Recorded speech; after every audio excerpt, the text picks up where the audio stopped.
Aloha familia, aloha online world of the internet. I've missed you. I've been not offline, but not willing to share, or not in a space to share recently. And so I'm breaking that pattern right now by starting this video. So I want to wait a few moments here for a lot of people to join onto this video. I hope you can hear me well. And if you're tuning in, just let me know what's present for you right now, whether that's where you're tuning in from or what's happening for you today on this Martes, Tuesday, or Mars Day. Martes. Mars is in retrograde apparently, starting yesterday, I think. So it's a big time of surrender and maybe non-action as real action. And that's what I want to talk about today and really express where I've been in my experience recently about living inside out and living outside in, and what that means to me and how you can apply this to your own life, some tools and takeaways. So first off, I want to make a distinction here that there are two worlds. I don't know if any of you have seen the documentary, beautiful documentary by my boy Daniel, I forget his last name, but Inner Worlds, Outer Worlds. It's free on YouTube. I highly suggest you look that up. Just Google it and you'll find it. I recently watched it when I was very kind of depressed, very physically sick, and kind of lost for a little while. This is 5 or 6 days ago. Just a lot of things catching up with me, my health, my immune system, my path over this year. And in this documentary, and really just in my whole life since I've encountered meditation and really deep nature immersion, I've realized that the outer world is half of what I'm actually experiencing.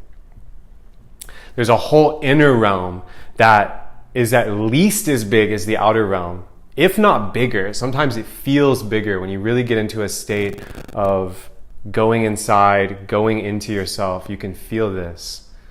And I'm curious if anyone watching right now, if you want to put in the comments like what this means to you, the difference between inner and outer world. Inner, outer, minds, attitude, thoughts, feelings, objects, actions, behaviors, people, places. There is a separation, and at the same time there isn't, because they're highly tied together and they feed into one another. So I want to talk about living inside out first, because I think this is the most important point that I can share with you in this transmission and this inspiration I was having. Basically, if I am turning on my system with breath, with practice, with activation, I'm tuning in to what is present for me. So that could be a strong emotion, that could be a strong thought pattern, that could be a behavior, that could be a state, and a state of inner being. I invite anyone watching this right now to tune in to what their inner body feels like. It's actually available to you in just one breath. It's one breath away. There's nothing woo about it. Like, you have a nervous system and it's able to feel inside your body, although we're used to feeling and looking outside here. There's actually a lot going on inside. And so when you search your mind and your nervous system and brain, and also your heart, your feelings, emotions, and sentiments, you'll actually find that there's a lot going on in here. There's a lot going on.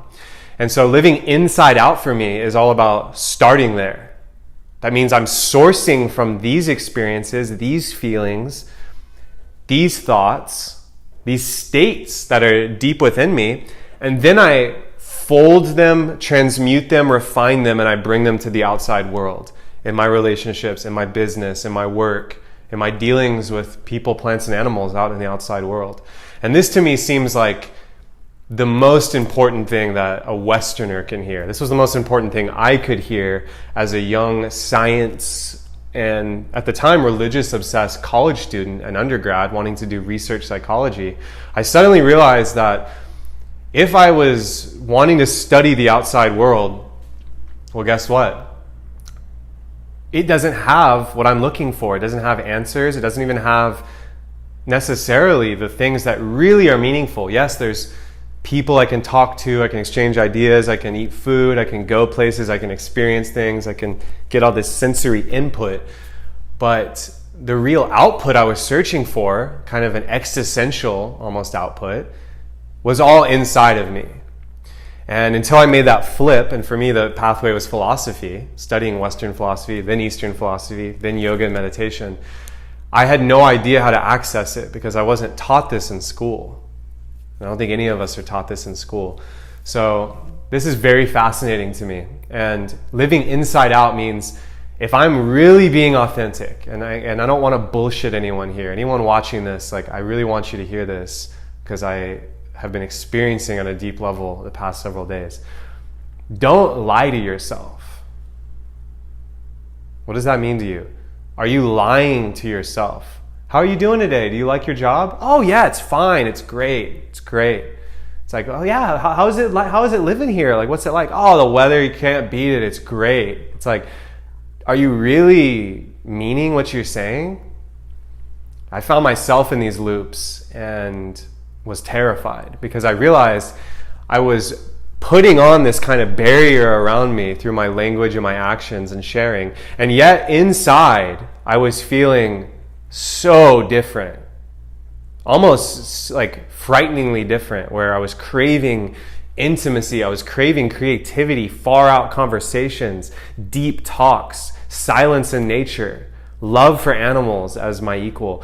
And yet in the outside world, none of this was being reflected. And this is what leads to anxiety, depression, panic attacks, all the things that the pharmaceutical companies want to sell you pills to solve by solving the symptoms, because actually it's an incongruence with reality as you experience it.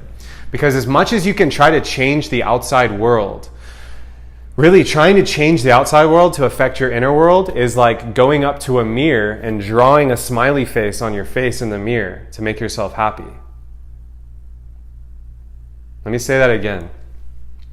Trying to change the outside world to reflect your inner state and change your inner state is like going up to the mirror and washing it and cleaning it and trying to change your reflection.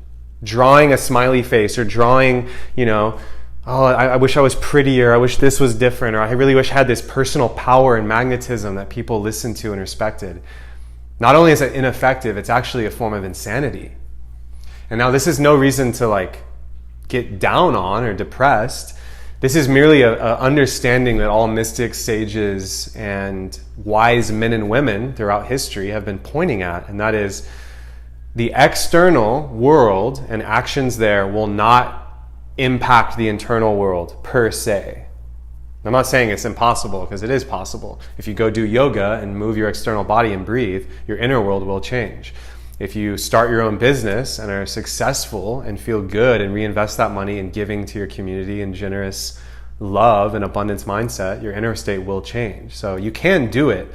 However, the culturally and societally sanctioned pathways to do this, get a job, get an education, find a wife or husband, have kids, get a 401k, mortgage your house. These are not effective ways to actually tap into what you might call the soul, the inner world, the spirit, the inner voice, God, your truth, whatever you want to call it.